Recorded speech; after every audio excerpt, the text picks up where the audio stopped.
छोटे से गांव नूरपुर में एक बूढ़ी औरत सलीमा बीबी अपनी बहू शहनाज के साथ रहती थी। सलीमा बीबी नेक दिल इंसान थी जो अपनी जिंदगी का ज्यादातर वक्त इबादत और अल्लाह के जिक्र में गुजारती थी। रमजान का मुबारक महीना आया तो सलीमा बीबी बेहद खुश थी। उनका कहना था, शायद मेरी जिंदगी का यह आखिरी रमजान हो, इसलिए जितनी हो सके नेकियां कमा लूं। लेकिन उनकी बहू शहनाज को न तो रोजे से मतलब था न इबादत से। वह न खुद रोजा रखती न ही सलीमा बीबी को आराम से रोजा रखने देती। सलीमा बीबी बेचारी अपने कांपते हुए हाथों से सहरी बनाती और रोजा रख लेती।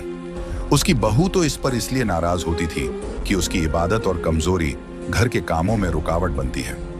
एक दिन सलीमा बीवी की बहू अपनी सास से तंग आ गई और कहने लगी, तेरी एक रोटी से मेरा शौहर गरीब नहीं होने वाला। क्यों तू सारा दिन अपना मुंह बांध कर रखती है? मैंने तुझसे सारा दिन काम लेना होता है और तू काम से जान छुड़वाने के लिए रोजा रख लेती है। हमारे इतने भी बुरे दिन नहीं आए। हमारे घर में रिजक की रेल पैल है। रोजा तो वो लोग रखें जिनके घर में खाने का सामान नहीं होता। सलीमा बीवी की आंखों में यह सुनकर आंसू आ गए। वह अपनी बहू को समझाने लगी, बेटी, अल्लाह के कहर से डर और तौबा कर। तू कैसी बातें कर रही है? रिजक देने वाली जात अल्लाह ताला की है और वह तेरे गुरूर की वजह से यह रिजक छीन भी सकता है। रोजा तो हम अल्लाह की रजा के लिए रखते हैं और इसमें भी हमारा ही फायदा है। हमारे पिछले गुनाह माफ हो जाते हैं। लेकिन सलीमा बीवी की बहू बोल उठी, मैं तेरी नसीहत सुन सुनकर तंग आ चुकी हूँ। तू खुद तो इस उम्र में रोजे रखकर अपनी और हमारी जिंदगी मुश्किल बना रही है।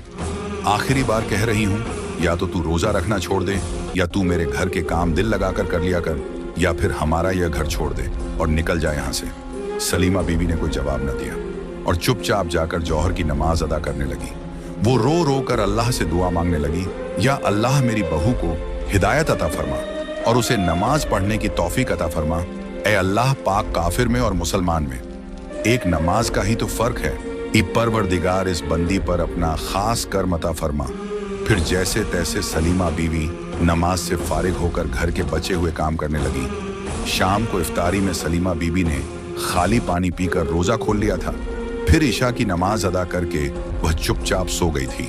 अगले दिन फिर सलीमा बीवी सेहरी में चोरी चोरी उठी और धीरे धीरे बर्तनों को हाथ लगाने लगी ताकि शोर से कहीं उसकी बहू उठ ना जाए और फिर उसे रोजा रखने से मना ना कर दे। उसने चुपके से सेहरी बनाई और रोजा रख लिया। नमाज पढ़ी और कुरान की तिलावत की। जब काफी दिन चढ़ चुका तो उसकी बहू उठ गई और उसे जब पता चला कि इस बुढ़िया ने आज फिर रोजा रखा है तो वो गुस्से से तैश में आ गई और कहने लगी, आज तुझसे मैं इतना काम लूंगी कि तेरी नस्लें याद रखेंगी और तुझे पता लग जाएगा कि जिद क्या होती है। फिर सारा दिन सलीमा बीवी की जालिम बहू उससे घर के काम लेती रही। लेकिन सलीमा बीवी के अंदर तो जैसे अल्लाह पाक ने ताकत अता कर दी हो। उसने सारे काम हिम्मत से कर लिए। जब असर की नमाज पढ़कर फारिग हुई तो सलीमा बीवी के बेटे ने दुबई से कॉल की। शहनाज ने जल्दी से कॉल उठाई। हाल चाल पूछने के बाद उसके शौहर ने फौरन पूछा, माँ का क्या हाल है? माँ क्या कर रही है? तुम उसके रोजे तो अच्छे से रखवा रही हो ना? तुम उसकी खिदमत तो कर रही हो ना? तो शहनाज के तो रंग उड़ गए। लेकिन उसने रमजान के मुबारक महीने में ही झूठ बोल दिया और कहने लगी, मैं तो कितनी बार माँ जी को समझा चुकी हूँ कि शाम को कुछ फल वगैरह खा लिया करें, कुछ दूध पी लिया करें, लेकिन माँ है कि मेरी सुनती कहाँ है। रोजा रखने के बाद इंसान में कमजोरी आ जाती है। उम्र का भी तो तकाजा है ना, लेकिन माँ मानती नहीं है। शहनाज का शौहर बोला, कोई बात नहीं, तुम खुद खिला दिया करो। मेरी माँ से बहुत प्यार करना।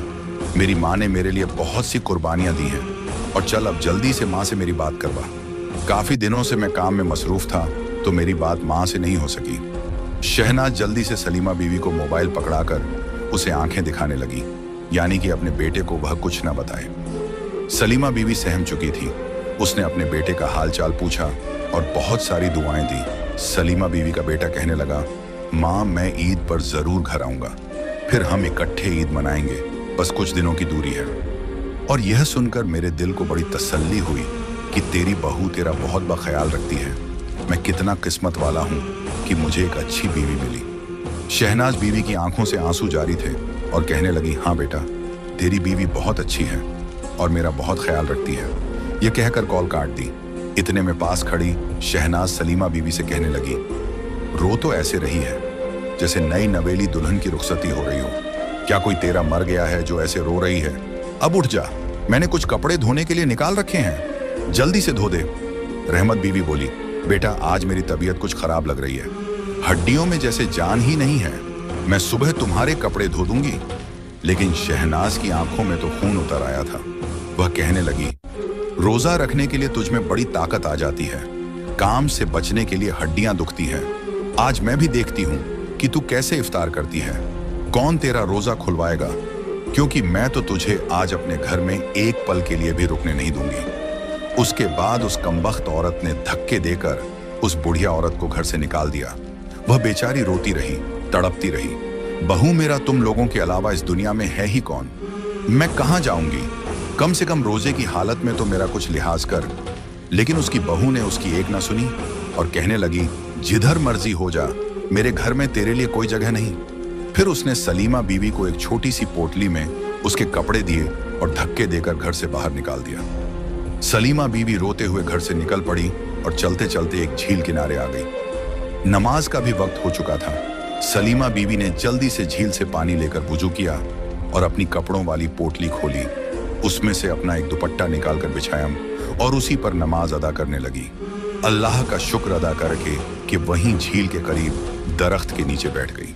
उनका दिल दुख से भरा हुआ था, लेकिन उनका ईमान मजबूत था। फिर सलीमा बीवी ने दुआ की, या अल्लाह मेरे रोजे को कबूल फरमा और मुझे सब्र अता कर। शाम होने को थी और वह इफ्तार के वक्त का इंतजार करने लगी। लेकिन उसके पास कुछ खाने को तो था नहीं। वो बस दरख्त के साथ टेक लगाकर मदहोश सी लेटी रही। जैसे ही मगरिब की अजन का वक्त हुआ, रोजा खुलने के ऐलान के साथ ही एक चिड़िया उड़ती हुई सलीमा बीवी के पास आई और अपनी चोंच में से खजूर निकालकर सलीमा बीवी के मुंह में डाल दी। सलीमा बीवी के तो आंसू रुकने का नाम नहीं ले रहे थे। वह गौर से कभी चिड़िया को देखती, कभी आसमान की तरफ देखकर अल्लाह पाक की जात का शुक्र अदा करती। सलीम बीवी के दिमाग में अचानक अपनी बहू का ख्याल आया कि मैंने तो सिर्फ अपने बेटे को परदेश जाते वक्त इसलिए रोकना चाहा था कि मेरा एक ही तो बेटा था और मैं अपनी नजरों से ओझल उसे नहीं करना चाहती थी। लेकिन मेरी बहू ने मेरी इतनी सी गलती की वजह से मुझे कहां से कहां लाकर खड़ा कर दिया। एक दिन तो सलीमा बीवी की बहू उसे बालों से घसीटकर यह भी बोल रही थी कि मैंने अपने माँ बाप का दिया हुआ जेवर बेचकर इतनी मुश्किल से शौहर को बाहर भेजने का सोचा, और तू है कि अपनी नाटकबाजियां से बाज नहीं आती। क्यों जाकर बीन डाल रही थी ताकि तेरा बेटे का दिल पिघल जाए और हमारा बुरा चाहे। जैसे तूने सारी जिंदगी धक्के खाए तो क्या चाहती है, मेरे बच्चे भी उसी तरह धक्के खाएं, रुल जाए। सलीमा बीवी आगे से कुछ ना बोली और सब्र घूंट पी लिया। वह चुपचाप सुनती रही और रोती रही। वह सोचती थी कि अगर मेरे बेटे को बता दिया गया तो मेरे बेटे का हंसता बसता घर बर्बाद हो जाएगा, उसके बच्चे रुल जाएंगे। इसी वजह से सब्र शुक्र करके गुजारा करती चली आ रही थी। अब तो वह दुआएं मांग रही थी कि ऐ मेरे परवरदिगार, तू ही मेरी मदद फरमा। जब तक सलीमा बीवी ने खजूर को खाया तो चिड़िया एकदम फिर से आई और अपने मुंह से पानी का घूंट सलीमा बीवी के मुंह में डालने लगी। सलीमा बीवी ने खजूर खाकर पानी का घूंट पीकर अल्लाह ताला का शुक्र अदा किया। फिर वह कहने लगी, ऐ अल्लाह, तू अपने बंदों की जरूरतों को ऐसे पूरा करता है जैसे हम सोच भी नहीं सकते। तू अपने बंदे को वहां से रिज़्क देता है जहां से इंसान की सोच ही खत्म हो जाए। सूरज ढल चुका था, रात का अंधेरा होने वाला था। सलीमा बीवी एक औरत जात थी। उसके दिल में डर भी पैदा हो गया कि सुनसान जगह पर मेरा अल्लाह के सिवा कोई नहीं और मैं अपने परवरदिगार से ही मदद मांगती हूँ। मुझे किसी इंसान की नहीं, सिर्फ तेरी मदद चाहिए। जिसने मेरे इफ्तार का इंतजाम किया वो मेरी रात गुजारने का भी इंतजाम जरूर करेगा। अभी सलीमा बीवी यही सोच रही थी कि अचानक करीब से एक बकरी की आवाज सुनाई दी। सलीमा बीवी हक्का बक्का रह गई कि एक बकरी उसके करीब आकर खड़ी हो गई। बकरी के साथ ही एक चरवाहा भी था जो अपनी बकरियों को चराकर अनजान रास्ते से वहां आया था।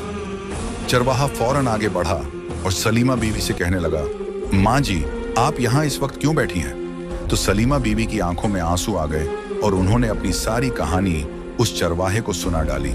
चरवाहा उनकी बात सुनकर बहुत दुखी हुआ और कहने लगा, माँ जी, आप मेरे साथ मेरे घर चले। मेरी छोटी सी झोपड़ी है, वहां मेरे साथ आप आराम से रह सकती हैं। उसको आप अपना ही घर समझे और मेरा भी इस दुनिया में कोई नहीं। इसी बहाने मुझे भी माँ की खिदमत करने का मौका मिल गया।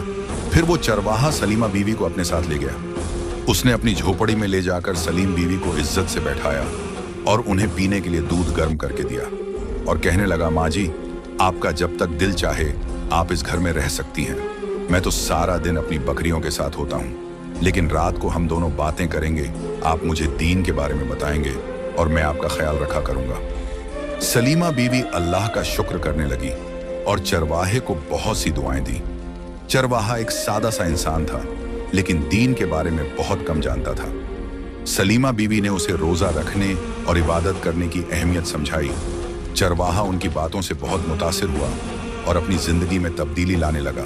दोनों ने रमजान के रोजे मिलकर रखे, मिलकर इबादत की और चरवाहे का दिल सुकून से भर गया।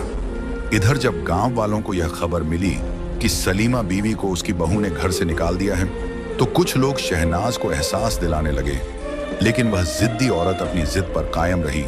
गांव के एक बुजुर्ग ने कहा, अगर तुमने अपनी सास को वापस ना बुलाया और उनसे माफी ना मांगी तो तुम्हें इसका अंजाम जरूर भुगतना पड़ेगा, क्योंकि बुजुर्गों का दिल दुखाने वाला इंसान कभी सुकून नहीं पाता। लेकिन उस औरत के कान पर जू तक ना रेंगी। इधर चरवाहे की झोपड़ी में रहते हुए सलीमा बीवी की दुआओं का सिलसिला जारी रहा। एक दिन ऐसा हुआ कि चरवाहे की बकरियों में बरकत होने लगी। बकरियों ने ज्यादा दूध देना शुरू किया और चरवाहे का कारोबार बढ़ने लगा। चरवाहा कहने लगा, माँ जी, आप मेरे लिए अल्लाह की रहमत है। आपके आने के बाद मेरी जिंदगी बदल गई। सलीमा बीवी मुस्कुराने लगी और कहा, बेटा, यह सब अल्लाह की हिकमत है। अगर इंसान सब्र करे और अल्लाह पर भरोसा रखे तो अल्लाह रास्ते बनाता है। सलीमा बीवी ने अपना वक्त चरवाहे के साथ तो गुजारा, लेकिन वह अपने बेटे के घर वापस जाने के लिए अल्लाह से दुआ करती रही। वह जानती थी कि एक न एक दिन अल्लाह शहनाज के दिल को नरम करेगा और वह अपनी गलतियों का एहसास जरूर करेगी। इधर जब से शहनाज ने अपनी सास को घर से निकाला था, तब से उसके घर में तबाही की इब्तिदा शुरू हो चुकी थी। लेकिन उसे लग रहा था कि मैं अब बहुत सुकून में हूं। उसे अंदाजा ही ना हुआ कि उसके फैसले का अंजाम कितना सख्त होगा।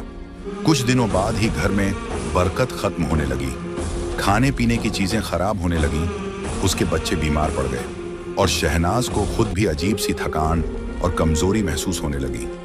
रमजान के आखिरी दिनों में शहनाज की तबीयत इस कदर खराब हुई कि उसे शुरुआत में ऐसा लगा कि यह मामूली कमजोरी है, लेकिन जैसे जैसे दिन गुजरते गए वह बिस्तर से उठने के काबिल ना रही। डॉक्टर ने बताया कि उसे एक पेचीदा बीमारी ने घेर लिया है, जिसकी वजह से उसका जिस्म कमजोर हो रहा है। दुआएं असर नहीं कर रही थीं और शहनाज को अपने किए पर पछतावा भी होना शुरू हो गया। रात के वक्त जब वह बीमारी की शिद्दत से बिस्तर पर कराह रही थी, तो उसने दिल से दुआ की, या अल्लाह मुझे माफ कर दे। परदेश से उसका शौहर भी घर वापस आ चुका था। जब उसने अपने घर में यह तबाही देखी, बीवी बीमार थी, बच्चे बहुत बीमार थे और उसकी माँ भी घर पर नहीं थी, तो वह हक्का बक्का रह गया और अपनी बीवी शहनाज से पूछने लगा, माँ जी कहाँ है? तो शहनाज की जुबान लड़खड़ाने लगी, क्योंकि उसे इतनी बुरी तरह से फालिज हुआ था कि उसका मुंह टेढ़ा हो चुका था और वह बोलने की बहुत कोशिश करती रही, लेकिन सही से लफ्ज अदा नहीं कर पाती थी। फिर शहनाज ने जल्दी से अपने हाथों को जोड़कर अपने शौहर से कहा, अल्लाह का वास्ता मुझे माफ कर दो। मैंने तेरी माँ की कोई कदर ना की। मैंने माँ को बहुत जलील किया। उसका शौहर, जो खुद अपनी वालिदा के गम में बेचैन था, कहने लगा, अगर मेरी माँ ना मिली तो मैं जीते जी मर जाऊंगा। मैं अपनी माँ के बिना जिंदा नहीं रह पाऊंगा और तुझे मैं छोड़ूंगा नहीं, मैं तुझे तलाक दे दूंगा। तूने मेरी माँ की बहुत बेहुरमती की। एक गुस्ताख औरत तौबा कर ले।